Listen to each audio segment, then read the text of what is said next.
Hello, I'm Mabel Jong. You're watching continuing coverage of the World Healthcare Congress 2012 in Washington, D.C.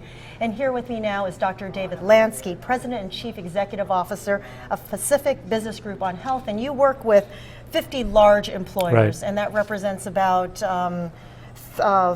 3 million Californians, probably 10 million nationally. A lot of them are large national employers. Yes. Wells Fargo, Target, Boeing, companies like that.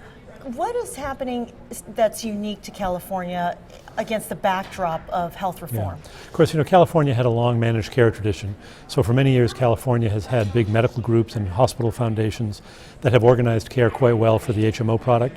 So the movement of the Affordable Care Act toward accountable care organizations has been a little easier in California. A lot of the groups know how to do that, but they're now trying to position themselves to get more of the PPO covered lives than in the old days when it was strictly HMO. So that's a good thing. I think we're seeing good movement toward medical homes, accountable care, coordinated care in much of California. We're very happy about that. Now, what about pricing, disclosure, and also I think we have a ways to go there. There are very big disparities in pricing in California. Northern California is much more expensive than Southern California.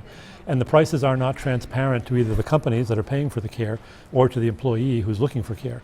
And nowadays, with so many people having high cost sharing, high deductible plans, big percentage of their costs come directly to them, they don't know where to go to afford the care. We've seen tenfold ranges in the cost of, say, a colonoscopy. From one ambulatory center to another, it'll be tenfold different price.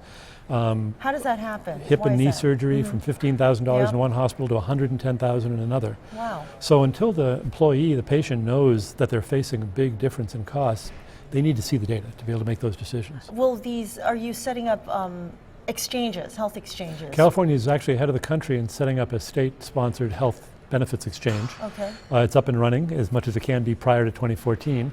And I think they're moving very rapidly to set requirements for the health plans that'll be offered, what kind of quality information, what kind of transparency will be required. And I think there's a very good board that's directing that organization. It'll be up and running January 2014. Okay, so right on schedule and in some effects ahead of schedule. Yeah, they were the first state, I believe, to pass a law setting up the exchange.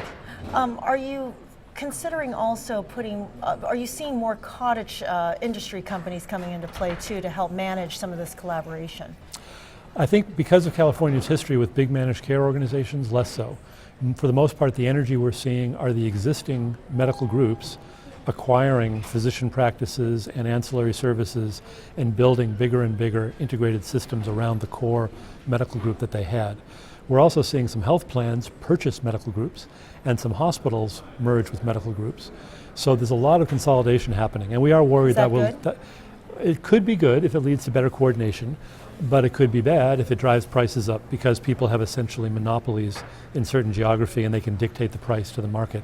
And we are seeing a little bit of that. Is that a little bit maybe jumping the gun since we don't know what parts of the law will actually be legal?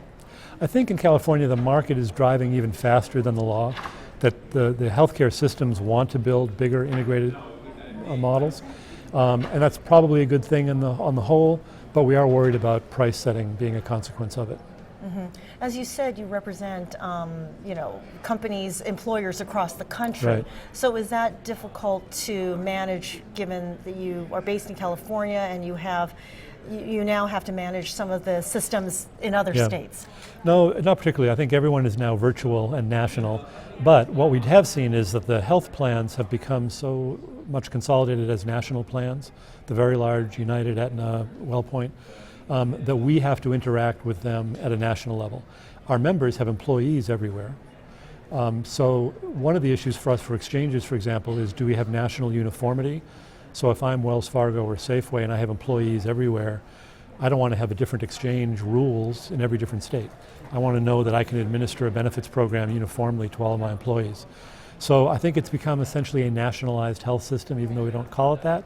A lot of the control and influence has to be administered nationally rather than regionally as it was 20 years ago.